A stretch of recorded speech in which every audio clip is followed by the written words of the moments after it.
सविता कंधे पर बैग टांगे जैसे ही घर पहुंची तो उसे देखते ही उसकी सास दामिनी जी बोली, अरे इतनी देर कहाँ लगा दी बहू, कब से इंतजार कर रही हूँ। तो सविता ने कंधे से बैग उतार कर टेबल पर रखा और बोली, मम्मी जी हॉस्पिटल में गई थी तो फिर समय तो लगना ही था ना। डॉक्टर ने ब्लड टेस्ट करने के लिए बोला तो वो सब करवा कर आई हूँ।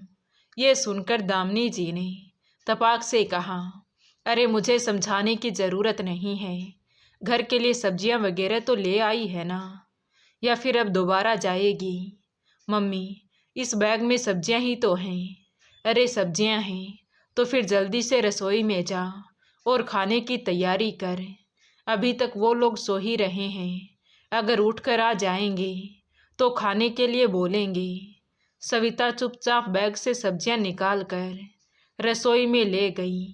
तभी पीछे से दामिनी जी भी रसोई में आई और कुछ सब्जियों को अलग रखकर बोली, बाकी सब्जियां फ्रिज में रख दे और अभी आलू के पराठे और रायता बना ले, क्योंकि कल सुबह पूरी सब्जी और पकवान ही बनाना है, क्योंकि कल उन लोगों को सुबह ही निकलना है, इसलिए सारी तैयारी रात को ही करके सोना।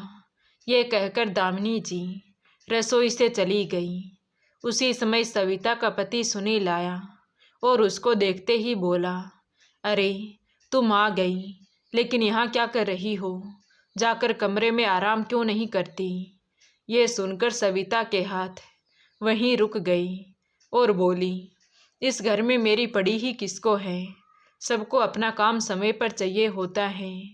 इस घर में सबके लिए एक इंसान ही काम करता है और बाकी किसी को किसी की चिंता नहीं है। अस्पताल से आई हूँ मगर किसी ने मेरी तबीयत तक नहीं पूछी, लेकिन काम ढेर सारे बता दिए। ये सुनकर सुनील समझ गया कि माँ ने इसे काम के लिए बोला है।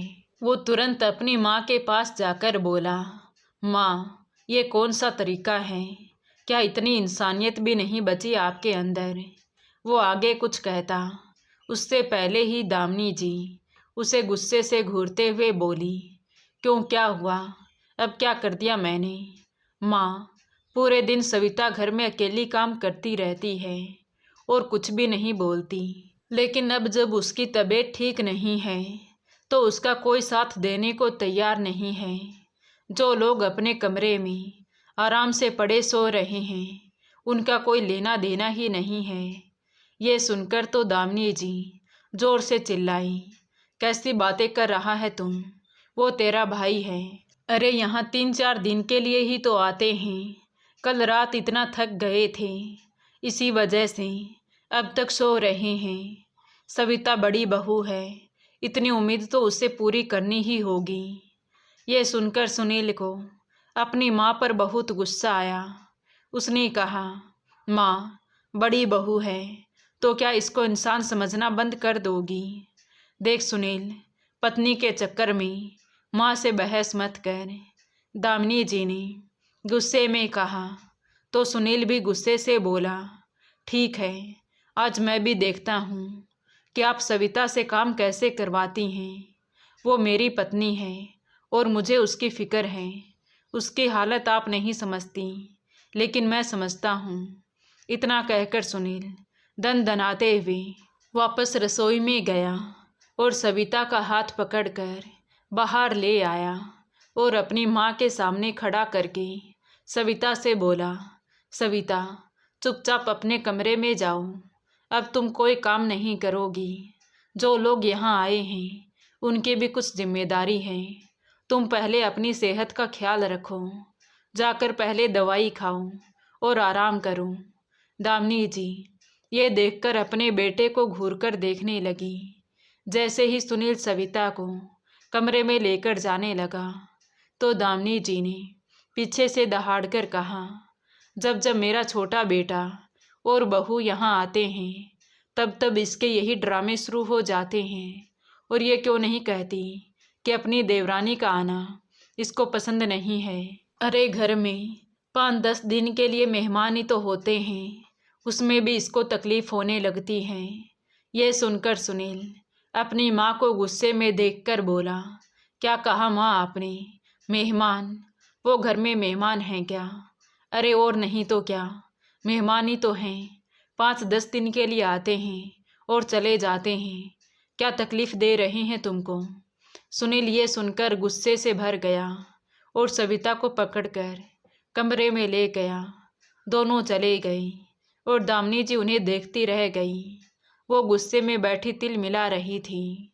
इतने में छोटा बेटा अनिल उठकर आ गया और बोला, अरे भाभी जरा चाय तो ले आइए। कहते हुए उसने अपनी माँ की तरफ देखा तो उनका बना हुआ चेहरा देखकर बोला, क्या हुआ माँ, ऐसे क्यों बैठी हो? बेटे की बातें सुनकर दामिनी जी बोली, बेटा जरा सी बीमारी का पहाड़ बना देती है वो महारानी, और वो जोरों का गुलाम अब ले गया उसको आराम कराने के लिए, इसलिए चाय बनाने वाला कोई नहीं है।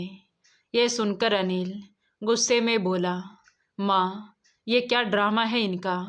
हम 10 दिन के लिए ही तो आते हैं, उसमें भी ये सब देखने को मिलता है, इसीलिए मैं यहाँ आना नहीं चाहता, लेकिन आप मुझको ज़बरदस्ती बुलाती हो। उधर सविता को सुनील ने बिस्तर पर लेटाते हुए कहा, अब सविता तुम कहीं नहीं जाओगी जब तक मैं नहीं कहूँगा। तुम ज़बरदस्ती सुबह अकेली हॉस्पिटल चली गई, लेकिन अब नहीं। ये लोग यहाँ आकर सिर्फ आराम करते हैं और जिम्मेदारी तुम पर पड़ जाती है। अब ये अन्याय नहीं होगा। इतना कहकर सुनील कमरे से बाहर चला गया और सविता ख्यालों में डूब गई। उसके देवर अनिल की शादी 2 साल पहले पूनम के साथ हुई थी। पूनम दामिनी जी को इतनी प्यारी थी कि वो उसे कोई काम नहीं करने देती और हमेशा बड़ी बहू सविता से कहती कि बहू तू बड़ी है, जरा कुछ तो सोच समझकर काम किया कर।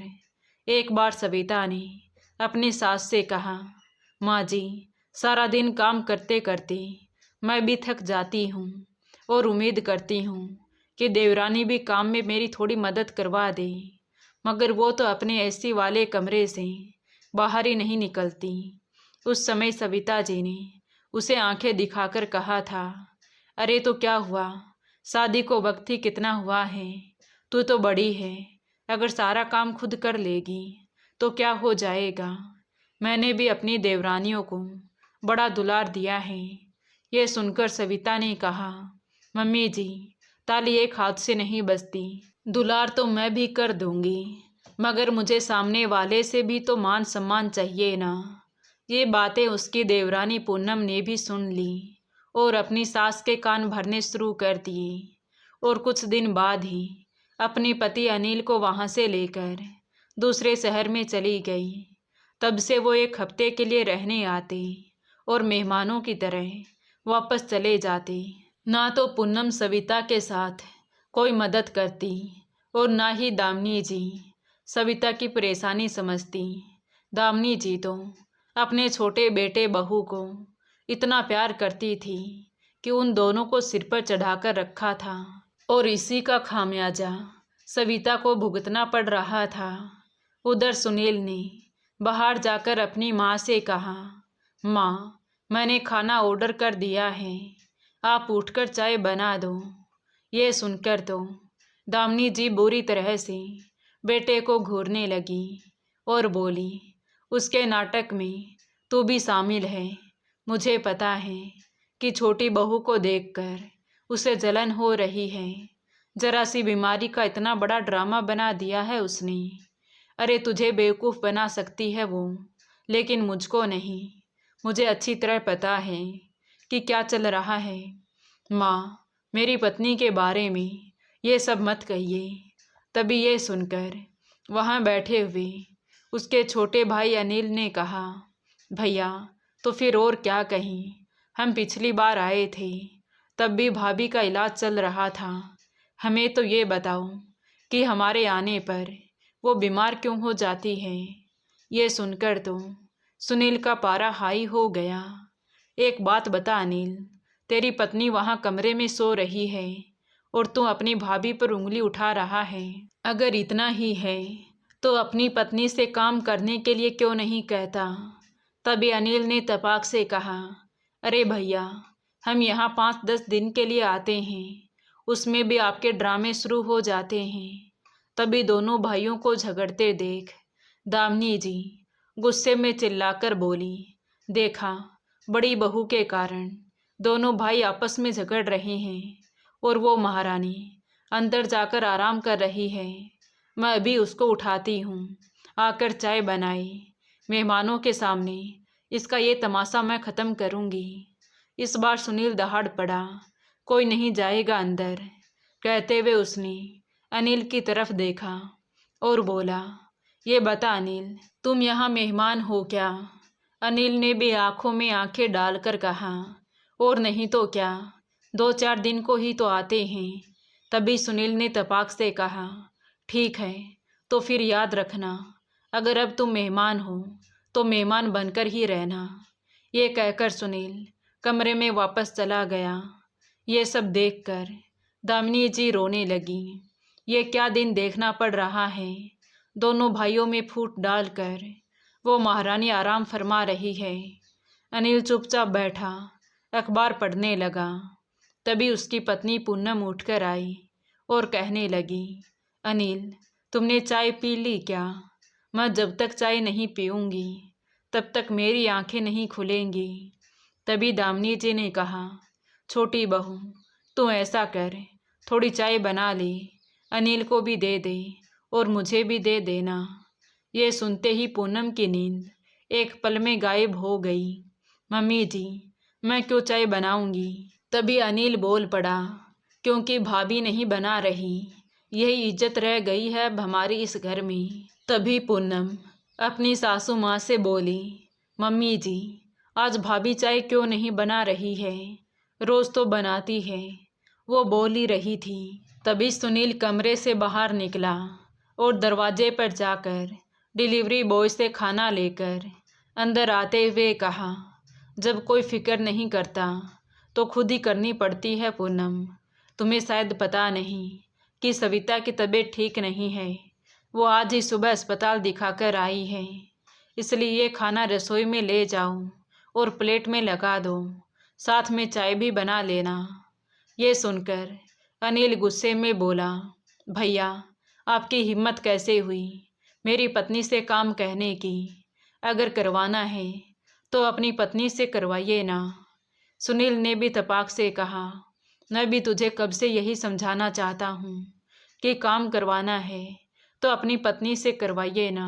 मेरी पत्नी पर जोर क्यों चला रहे हो। जैसे तुम्हारी पत्नी किसी का काम नहीं कर सकती, ठीक वैसे ही मेरी पत्नी भी किसी का काम नहीं कर सकती। और पहले तुम ये डिसाइड करो कि तुम घर में मेहमान हो या घर के सदस्य।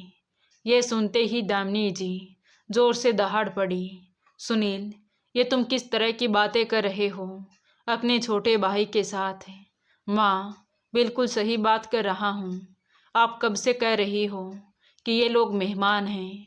मैं भी जानना चाहता हूँ कि ये मेरा भाई है या मेहमान। ये सुनकर सब लोग फटी आंखों से सुनील का चेहरा देखने लगे। तभी सुनील किसी से फ़ोन पर बातें करने लगा। ज़मीन के पैसे कुछ बढ़ाने को तो कहूँ, पहले तो वो 30 लाख दे रहा था। देख लो, बहुत मौके की ज़मीन है, मेरे परदादा के ज़माने की है। मुझे इसके लिए अच्छा सौदा ही चाहिए। सुनील की ये बातें सुनकर तो अनिल और पूनम एक दूसरे का चेहरा देखने लगे कि सुनील फ़ोन पर लाखों की बातें कर रहा है और किसी ज़मीन की बात कर रहा है। साथ ही उसने ये भी कह दिया कि परदादा की ज़मीन है। ये सुनते ही अनिल की आंखों में कुछ और ही नज़र आने लगा। जैसे ही सुनील ने फ़ोन काटा तो दामिनी जी बोली, सुनील, तू फ़ोन पर किस ज़मीन की बात कर रहा था। अब तो तेरे पिताजी की कोई ज़मीन बची ही नहीं है। तभी सुनील ने कहा, बची थी ना माँ, इसके बारे में किसी को पता नहीं था। पिताजी ने उसके कागज़ मुझे दिए थे क्योंकि वो किसी के पास गिरवी थे और अब मैंने उसको छुड़वा लिया है। बेचने की सोच रहा हूँ, अच्छे पैसे में सौदा जल्दी हो जाएगा। तभी अनिल ने तपाक से कहा, ये सब क्या है भैया? आपके पास ज़मीन है और आपने हमें कभी बताया भी नहीं। अरे भूल गए क्या? आपका एक भाई भी है और हर चीज़ में बराबर का हिस्सेदार है। तभी सुनील बोला, अरे काहे की हिस्सेदारी है? तो हिस्सेदार कब से हो गया? तू तो मेहमान है ना, चाहे तो माँ से पूछ ले। ये सुनते ही दामिनी जी के चेहरे पर भी हवाइयाँ उड़ने लगीं। वो बोली, अरे 5-10 दिन के लिए आने वाले मेहमान ही तो होते हैं, इसमें मैंने क्या गलत कह दिया? पर इसका मतलब ये तो नहीं है कि तू भाई का हिस्सा हड़प लेगा। सुनील ने जोरदार आवाज़ में कहा, जो लोग घर में आकर मेहमान की तरह सोते हैं, मेहमान की तरह उठते हैं, जिनसे मैं कोई उम्मीद नहीं कर सकता, और जो मेरी पत्नी की तबीयत के बारे में पूछने की भी ज़रूरत नहीं समझते, बल्कि उनको ये सब नाटक लग रहा है, उनको अब काहे की हिस्सेदारी चाहिए। सुनील की ये बातें सुनकर पूनम बीच में ही बोल पड़ी, भैया पैसा हड़पने के बहाने मत बनाइए। जो भाई का हिस्सा है वो तो भाई का ही रहेगा। आपकी इन बातों से कुछ नहीं होने वाला।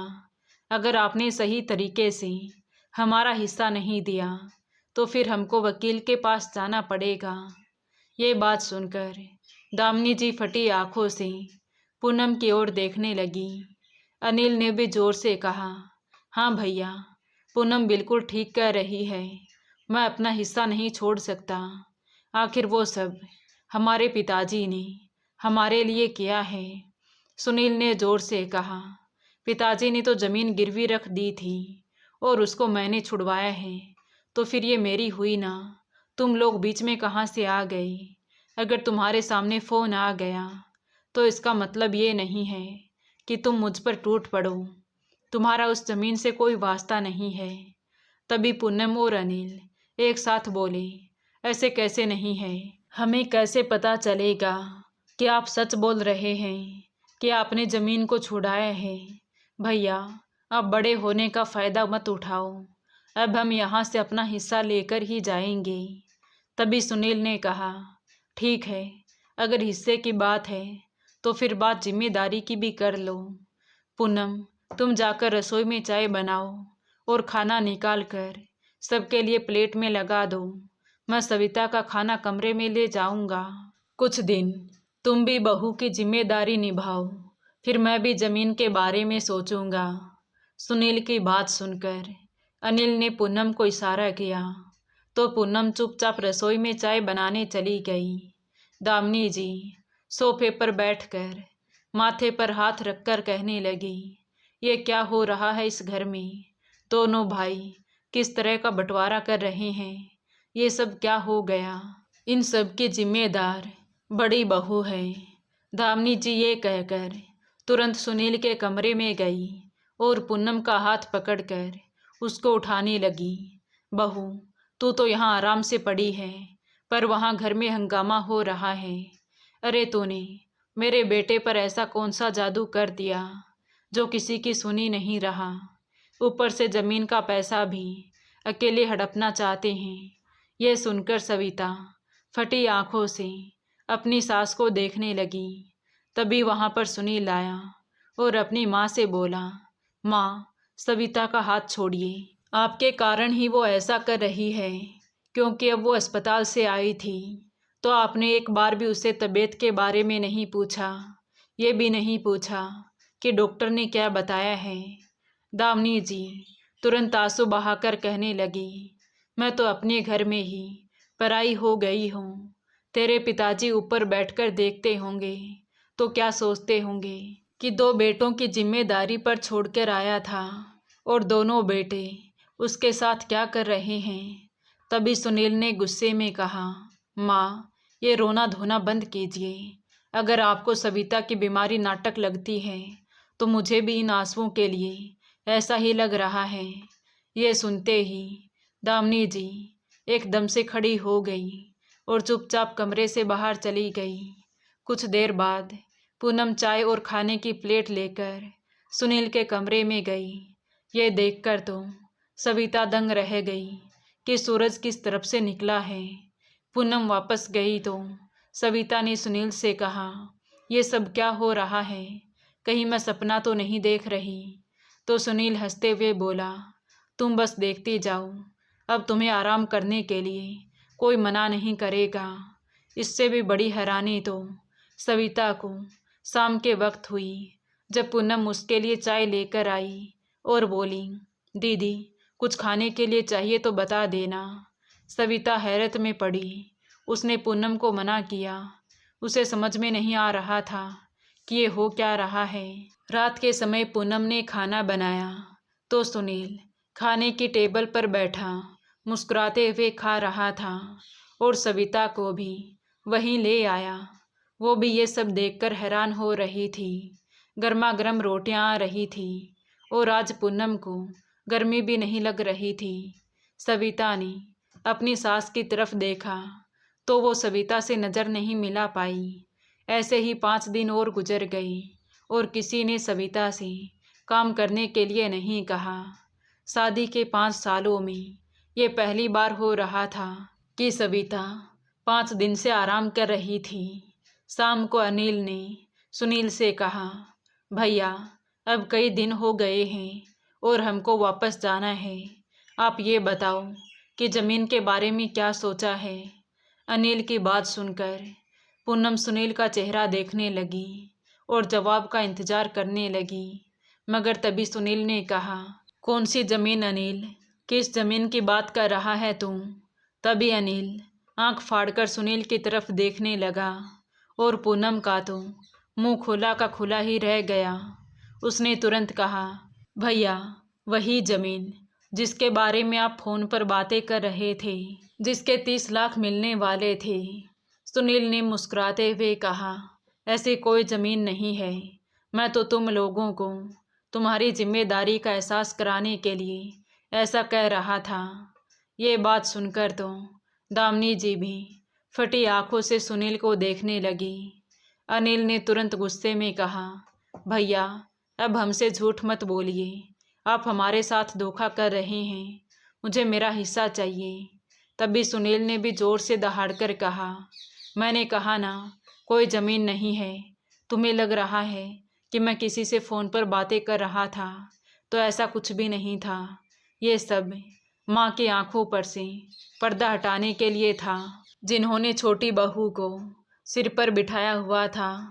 क्यों माँ, देख लिया ना इन लोगों का लालच, कैसे पैसे के लिए 5 दिन से पूनम घर का पूरा काम कर रही है और उससे पहले वो अपनी चाय बनाने को भी तैयार नहीं थी। ये सुनकर दामिनी जी को भी अच्छे से समझ में आ गया कि सुनील सही कह रहा है। उस दिन तो छोटी बहू अपने खुद के लिए भी चाय बनाने को तैयार नहीं थी और अब पैसों के लालच में 5 दिन से पूरे घर का काम कर रही है। वो ये सोच ही रही थी, तभी पूनम सुनील पर चिल्लाई, भैया हम पर इल्ज़ाम मत लगाइए। इन बातों का बहाना बनाकर आप पैसे हड़प रहे हैं, चुपचाप हमारे पैसे निकालिए। आपके चक्कर में अनिल की 5 दिन के ऑफिस की छुट्टी हो चुकी है। इस बार दामिनी जी ने उठकर पूनम के गाल पर एक जोरदार तमाचा जड़ दिया। पूनम बड़ों से बात करने का तरीका भूल गई हो क्या। जब इन्होंने बोला कि कोई ज़मीन नहीं है, तो क्या तुम्हारी अक्ल में बात घुस नहीं रही है। अरे तुम लोगों को शर्म आनी चाहिए कि तुम्हारा लालची चेहरा सबके सामने आ चुका है। मुझे अब समझ में आ रहा है कि तुम 5 दिन से हम सबको गर्मा गर्म खाना क्यों दे रही थी। अच्छा हुआ जो सुनील ने यह नाटक रचा, कम से कम तुम्हारा असली चेहरा तो देख लिया। तभी पूनम पैर पटकते हुए अपने कमरे में गई और सामान पैक करके अनिल को लेकर वहाँ से चली गई। तभी दामिनी जी ने सविता से माफ़ी मांगते हुए कहा, बहू मैंने तुझे गलत समझा। मैं छोटी बहू को ही लाड दुलार करती रही, लेकिन उसकी सच्ची हकदार तो तू थी। हो सके तो मुझे माफ़ कर देना। लेकिन सविता के दिल पर तो गहरे जख्म थे, उसके लिए माफ़ करना इतना आसान भी नहीं था। वो बिना कुछ कहे चुपचाप अंदर चली गई और दामिनी जी सोफे पर बैठकर खुद को ही कोसने लगी। तो दोस्तों, आपको ये कहानी कैसी लगी कमेंट करके ज़रूर बताएं। कहानी अच्छी लगी हो तो प्लीज़ वीडियो को लाइक करें, शेयर करें और हमारे चैनल कहानी विद देवांशी को सब्सक्राइब ज़रूर करें। Thank you.